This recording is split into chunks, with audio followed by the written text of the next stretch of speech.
Anyway, here we go. So this wow, the cochlea. This is the snail shell, and it's divided into three chambers. There's the vestibular duct, the cochlear duct, which is the middle one, and that's where the organ of Corti, called the spiral organ, is located. The organ of Corti. I have a feeling a lot of this hearing stuff was discovered by Italians, because the other names for these are the scala vestibuli and the scala tympani. We don't use those terms, but the vestibular duct, the cochlear duct, and the tympanic duct. And so you can see there's kind of three little ducts. You'll see it on the microscope slide. And the middle one is where the organ of Corti, the organ of hearing, is located. It's actually pretty neat looking when you look at them under a microscope. Okay, so we're in here. All right, so I just want to show you where we were. And you get in the snail shell and you cut it in half. And there's a whole bunch of chambers. Right? There's like 3 chambers here, 3 chambers there, 3 there, 3 there, and 3 there. Right? And so let's do this because it's easy to see. So it's a series of 3 chambers. Okay? And the top chamber, if I can call it that, right here, is, see, it says scala vestibuli. Don't do that. Okay? This is the vestibular duct. Right? This is filled with periduct. And then the smaller little chamber below it is the cochlear duct. And this is where this little thing called the organ of Corti, which is hearing, is located. And then there's a bottom one, which is called tympanic duct, and that's filled with perilymph. So you got perilymph, endolymph, perilymph, so anyway, you see how you've got these ducts stacked on top of one another, which are filled with fluid. All right, so what is going to happen here is the vibrations in this fluid are transmitted into these canals, into these ducts. And ultimately what happens is the little one in here, excuse me, you'll see it's kind of a cool thing. It vibrates. And when it vibrates, guess what's in there? Hair cells. And the hair cells release neurotransmitter that you pick up as spoken language. So the main duct that we'll be looking at for all these structures of hearing is the little one right here, the middle one, if you will. The cochlear duct. So it goes vestibular duct, cochlear duct, tympanic duct. So, and so you got you got an organ of Corti, you got one here, one here, one here, one here, one. It's just not like one, there's a whole bunch of them, right? So this is what the little, so that's, oh, come on, Dave. That's this. That's this. So, take a look. All right, so if you look at it under a microscope, which you'll be doing, or which I'll be doing, and you'll be watching if you want. Kind of looks like this. Let's see if we can find a good one. Okay, this. Well, let me find one that's real obvious. Okay, this one's good. All right. So this is like low power. Doesn't say what it is. All right. So here's the vestibular duct. There's a little membrane right here called the vestibular membrane. You'll see it. Then there's the cochlear duct, and there's the tympanic duct, and these two little the little duct is separated from the duct below it by another little membrane called the basilar membrane. And you can't really make it out of this magnification, but it looks like there's something right there. And there is. And that's the thing called the organ of Corti. And that's where the vibrations release neurotransmitter. And you'll see what it looks like under higher magnification in just a second. So that's what it looks like under a microscope. So the spiral organ, the organ of Corti, is found in the cochlear duct. It's got little hair cells in it. And the organ rests on a thing called the basilar membrane.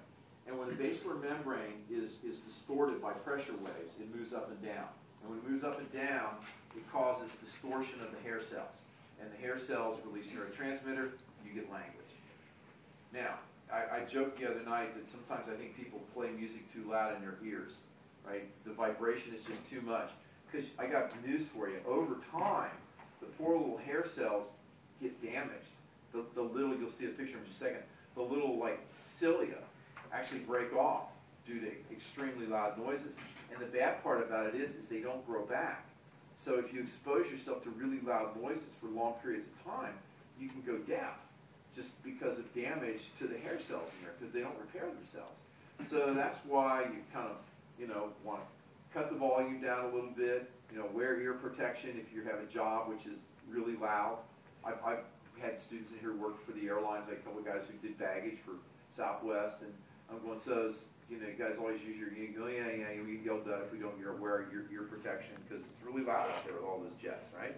So, anyway, so you'll see how these little hair cells work and how they hit their heads, if you will, against this thing called the tectorial membrane. a picture will explain exactly what this slide is trying to show you. And let's skip this one for a second and go to this one. All right. So now what we have is a gigantic blow up of this right here. Okay. All right. So down here, let's pretend there's chambers on here. The chamber below is going to be the tympanic duct. This whole structure is located in the cochlear duct, and then there's another duct above it, which is the vestibular duct. But we're just like right in the center, right? So look, so there's fluid in here, causes this membrane to move. Here are the hair cells, and here's this overlying membrane called the tectorial membrane.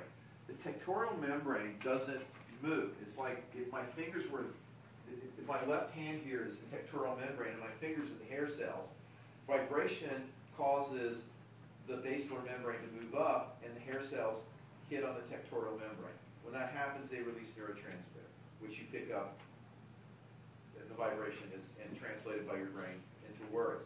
But over time, if you keep, really hitting them hard, they will break. And then it's going to be like, what did you say? Man, am I going deaf? What was that again? I didn't hear you. Well, maybe you are going deaf. Maybe that music was too loud for all those years. I mean, there's lots of old-time musicians out there, old-time rock and rollers and stuff that are, lost their hearing just because they didn't realize that, all that was going to do damage. So anyway, so here's the tectorial membrane. You can see this in the microscope slide. You can see these things in the microscope slide. You can see this. But when these things move up and hit this, these hair cells release neurotransmitter down the nerve fiber, off to the cochlear part of cranial nerve number 8, and you get sound. So let's go back to this one, because this shows you all 3 ducts. Vestibular duct, cochlear duct, tympanic duct, spiral organ, organ of corti, and that's sound.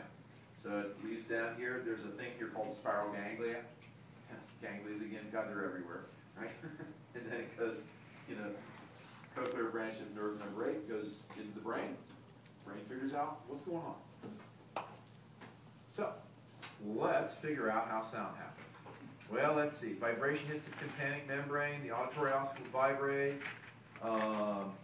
pressure waves get set up, the pressure waves cause this thing to move up. Little hair cells hit their head on the tectorial membrane, release neurotransmitter, instantaneously down the branch of the vestibular cochlear nerve into the brain, and you got it. You got noise. You got sound.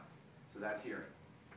So that's the cochlear duct in the cochlea, the snail shell, in here. That's where hearing comes from. And it's all pressure. It's all fluid moving up and down. Cool. I think hearing's pretty neat. So what about hearing aids? Why do people wear hearing aids? Well, because they need to have the sound amplified even more. And there's a really cool thing out now where they actually, we haven't